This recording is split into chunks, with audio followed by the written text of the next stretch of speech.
अब यहाँ पे फ्रेंड हम अगला क्वेश्चन डिस्कस करने वाले हैं। क्वेश्चन कह रहा है कि what is a file. File क्या होता है? Briefly explain the different directory structure, यानी जो अलग अलग डायरेक्टरी स्ट्रक्चर है उसको हमें एक्सप्लेन करना है एंड डिफाइन करना है कि what kind of directory structure is used in Unix, यानी यूनिक्स के अंदर कौन सा डायरेक्टरी स्ट्रक्चर जो है वो यूज होता है। तो यहाँ पे सबसे पहले फाइल की हम बात करें तो कह रहा है कि file is a collection of related data और information stored on a disk, यानी जो फाइल होता है एक प्रकार का कलेक्शन होता है रिलेटेड डेटा का और इन्फॉर्मेशन का जो स्टोर होता है डिस्क के अंदर, जो आइडेंटिफाई होते हैं नेम के द्वारा और लोकेशन के द्वारा। अगर हम फाइल की बात करें तो file are use to store, यानी जो फाइल होते हैं उनका हम यूज करते हैं स्टोर करने के लिए किसको? प्रोग्राम को, डॉक्यूमेंट को, इमेजेस को, वीडियोस को, एग्जीक्यूटेबल बाइनरीज को।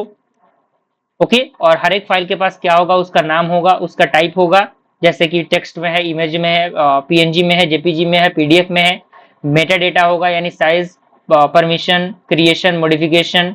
अगर हम टाइप ऑफ फाइल्स ऑपरेशन की बात करें तो अलग अलग टाइप के जो ऑपरेशन है वो फाइल के अंदर होते हैं, जैसे कि क्रिएट हो गया, रीड हो गया, राइट हो गया, डिलीट हो गया, रीनेम हो गया, मूव हो गया, ये सारी चीजें। अब यहाँ पे डायरेक्टरी स्ट्रक्चर दिया हुआ है, जैसे कि पॉइंट कह रहा है कि directory structure is the container for organising files and possibly other directories, यानी जो डायरेक्टरी होता है एक प्रकार का कंटेनर का काम करता है जो ऑर्गेनाइज करता है फाइल्स को, और उस अदर जो आपके डायरेक्टरीज होते हैं उसके अकॉर्डिंग ये काम करते हैं। और कॉमन जो डायरेक्टरी स्ट्रक्चर है जो कि यूज होते हैं, जैसे कि सिंगल लेवल डायरेक्टरी हो गया, 2 लेवल डायरेक्टरी हो गया, 3 स्ट्रक्चर डायरेक्टरी हो गया, असाइक्लिक ग्रुप डायरेक्टरी हो गया, जनरल ग्राफ डायरेक्टरी हो गया, और इसका जो डिस्क्रिप्शन है, एग्जाम्पल है, सारी चीजें यहाँ पे मेंशन की गई हैं।